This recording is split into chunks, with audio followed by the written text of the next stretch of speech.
up, guys? It's the second episode of the Zon podcast. The second episode on my YouTube series. This might be the first episode you're hearing on Spotify, iTunes, or another platform for podcasting. But if this is your first time episode, welcome. My name's CM Zon. I'm a Twitch streamer and YouTuber. And I'm a small time Twitch streamer and YouTuber, just trying to do things to add some growth and add a little bit more to my content.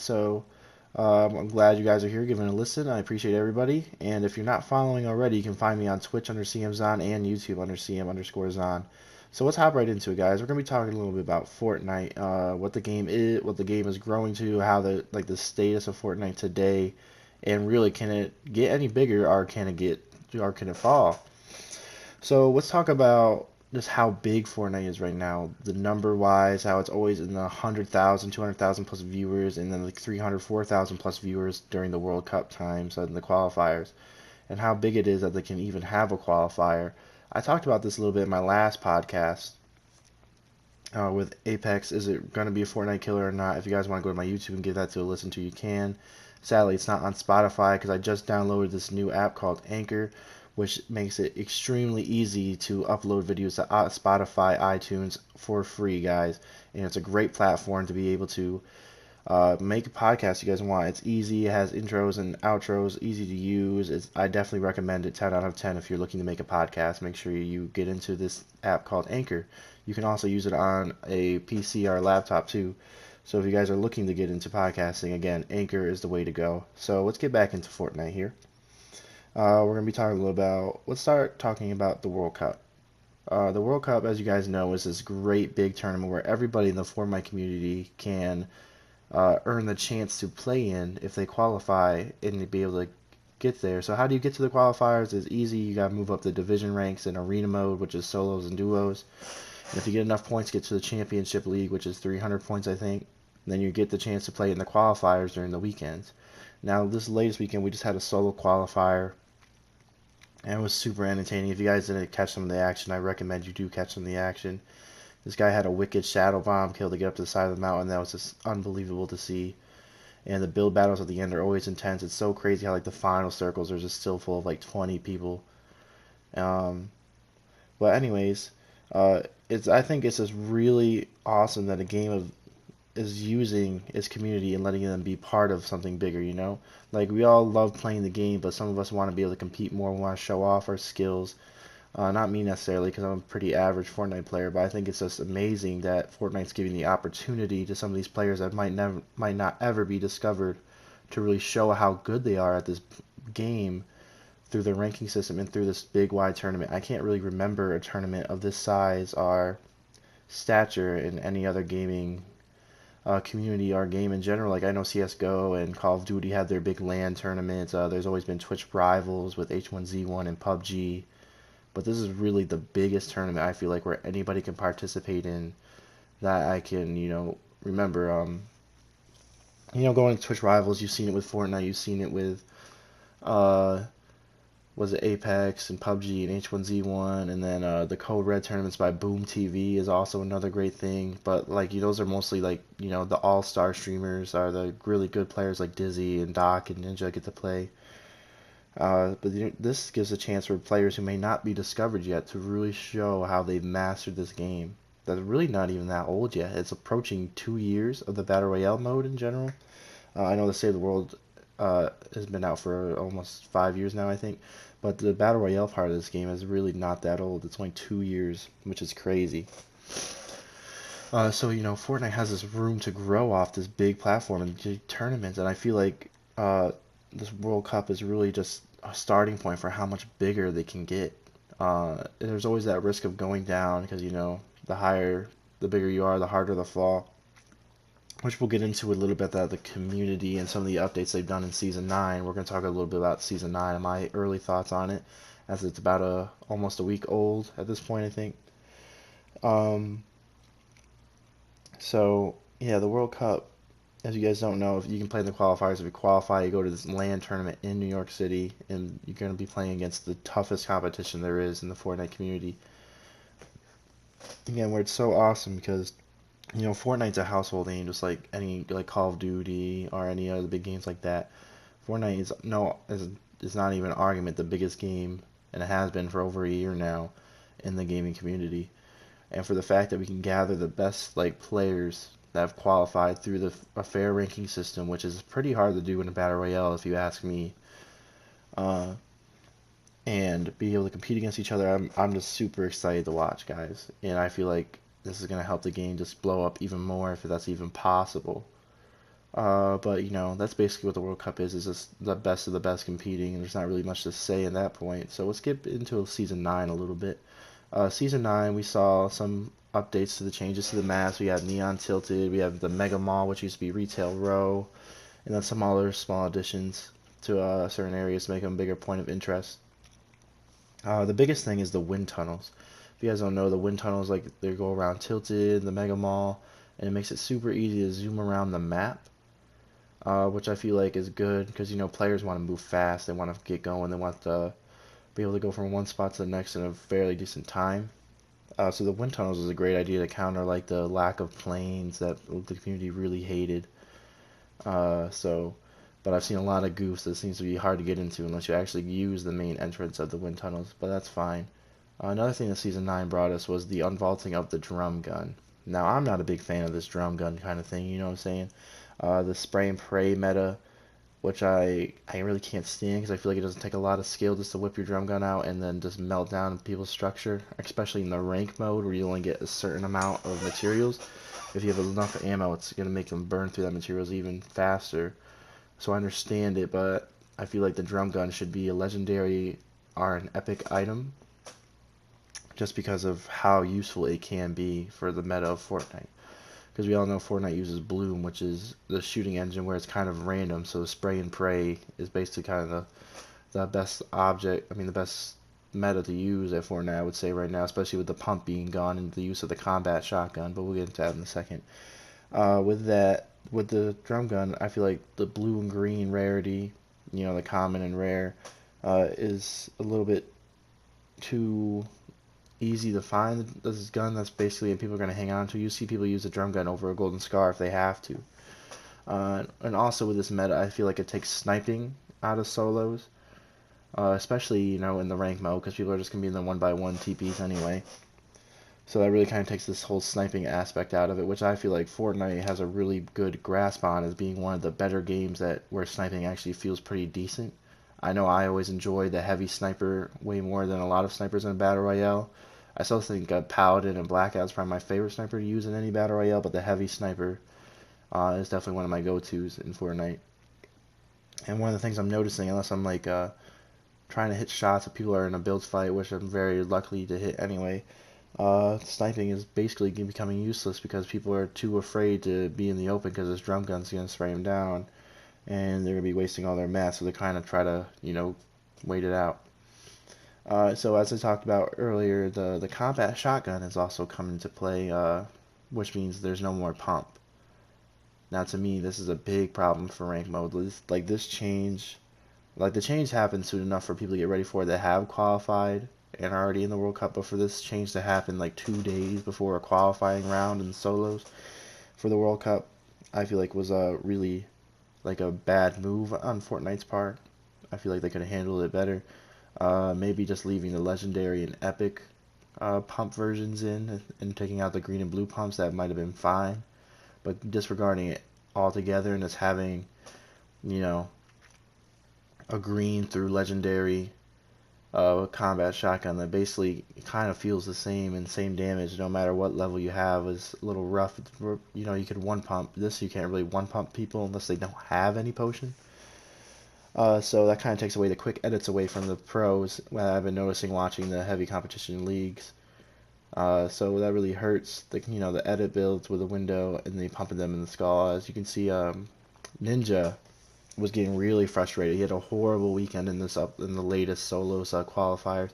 He didn't qualify. I don't think he even got top 25 or I don't think he even got top 50 if I'm thinking right. Because his first couple games he kind of blew, and even Tifu was having a hard weekend, and a lot of that has to do with the pump being taken out, because you know the pump is a main thing it's been a main part of Fortnite since, like, you know, before a season where you can double pump and stuff. The pump has always been a main weapon that people are always no matter what the situation is, that people are always trying to hang on to, because it's just the being able to hit someone for a one shot. One, it gets the adrenaline pumping, it gets you pumped and ready for more action, but it's also so clutch. If someone has me a one shot and I just get that great headshot on them and I end up surviving because of that's great. Where the combat shotgun kind of takes away from that scenario, right? If I'm a one shot, I have to rely on not being hit, maybe being able to get a mini off, but if I don't have any heals, I have to rely on not getting hit enough to probably hit this guy twice with a combat shotgun, and you're still lucky if you end up killing him twice with a combat shotgun. Usually for me it takes about 3 or 4 hits. And now you know there's people with ridiculous aim that are going to get the max damage like twice in a row, so that's why they can 2-pump.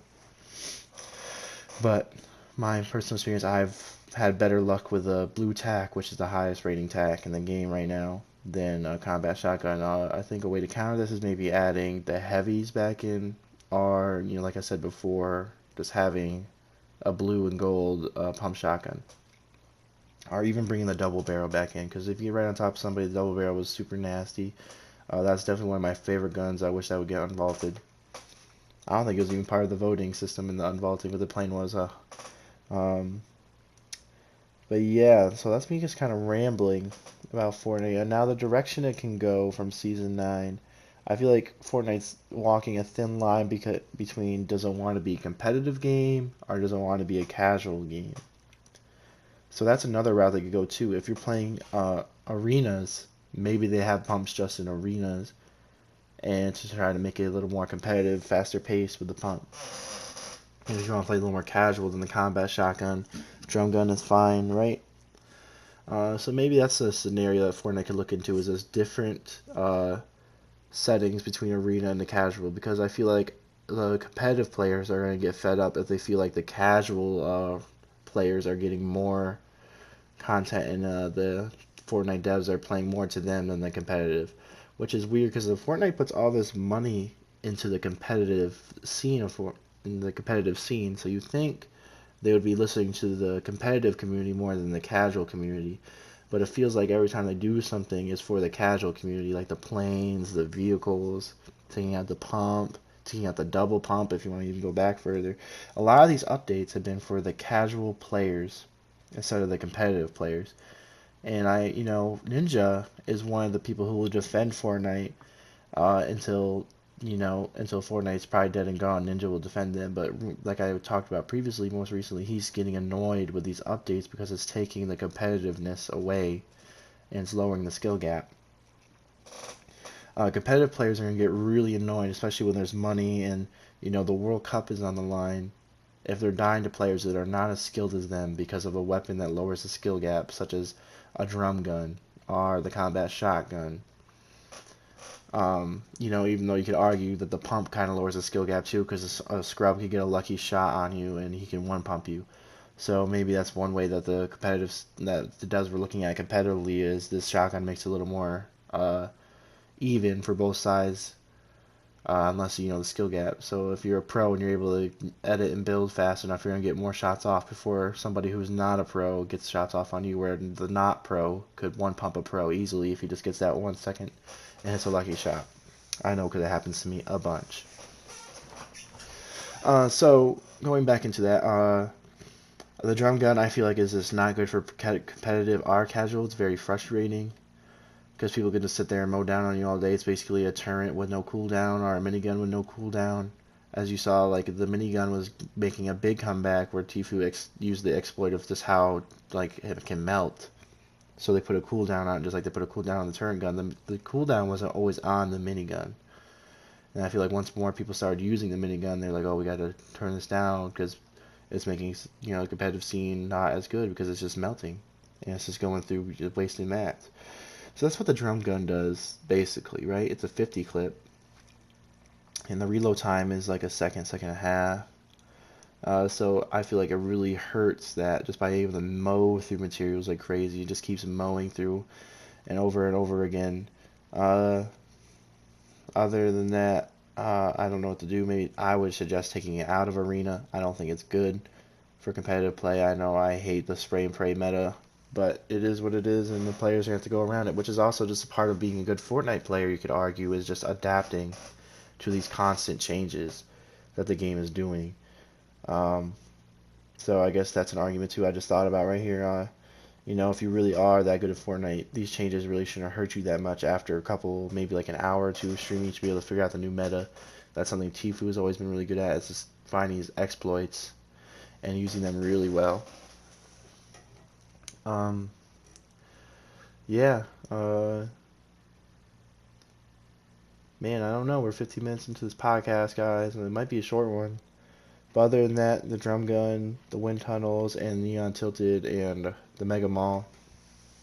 That's basically all that's been going on with season 9 right now. The volcano erupted too, which caused Tilted to get destroyed, as you guys know, because that happened before season 9 as an event. So that's the reason why we got neon tilted in the mega mall. There's not a lot of OG spots left if you think about it. Lonely Lodge, um, what else? Salty Springs, Fatal Fields, and I'm missing one. There's Lonely Lodge, Salty Springs, Fatal Fields. Man, I'm drawing a blank on the. I know there's a fourth one, but there's not a lot of OG spots left. From the original map. A lot of things are getting changed. A lot of things are getting added. Greasy's still frozen. I was really hoping Greasy would get unfrozen when the volcano erupted, but that didn't happen. So I might. Another thought is, how much do they just keep changing, or how much can they change before people just want a new map and start over? How much can they do to a game before people just are ready for something completely new entirely? They added the different biomes, the snow and the desert biome, but I feel like a new map would really bring a new, fresh, new life to the game. I feel like that's what I thought they were gonna do in season, what was it, 3, with all the astronauts, and John Wick was the tier 100 skin. Rip Scotty, who never got John Wick. Season 3, I thought like at the end you're gonna get a rocket ship for like cute little cutscene, launch up, and there's go to a different spot with a new map. But maybe not. They could have done with the pirate theme too, sailing off to a spot with a new map. But we'll see. Maybe someday. Who knows? Fortnite, and they can basically do anything, and they're going to capture the attention because they have the audience of the kids, and it's a free game, so players are always going to be coming in and trying it. Why not try a free game, right? So I don't feel like Fortnite's numbers are going away anytime soon, especially with the World Cup and the competitive scene heating up. Even with bad updates, that's something I went on in my Apex podcast the week before this one that you guys can watch on YouTube, is that good or bad, Fortnite is always releasing new content, and new content is always going to make people at least stop by for an hour or so. Even when these games that are basically dead get an update, like Apex gets the smallest update, like a new gun, people rush to it. So new content is what is needed for these games to succeed, and that's what Fortnite is a king of. That's why I kind of talked about last week, that the reason why Fortnite's staying so big is because it's always new content. But if you guys want to hear me talk more about that, I recommend you going to my YouTube, watching my first podcast. This is my second one. We're going to wrap it up. If you guys want to send me any comments on YouTube, I would love a topic for next week, or if you want to send me a voice message on Anchor for a topic for next week, I'd appreciate it. And also I want to do a quick shout out for anyone still listening. There's the Risk of Rant podcast done by my two brothers that you can find on YouTube under Risk of Rant podcast. And I'd really appreciate if you guys can check them out. Hopefully I'll make an appearance on there sometime soon, or maybe they'll make an appearance on here. We can do a little crossover episode. We'll see. But if you're listening, I thank you guys so much. We're about to hit that 20-minute mark, and we will talk to you later. Catch y'all. CM's on out.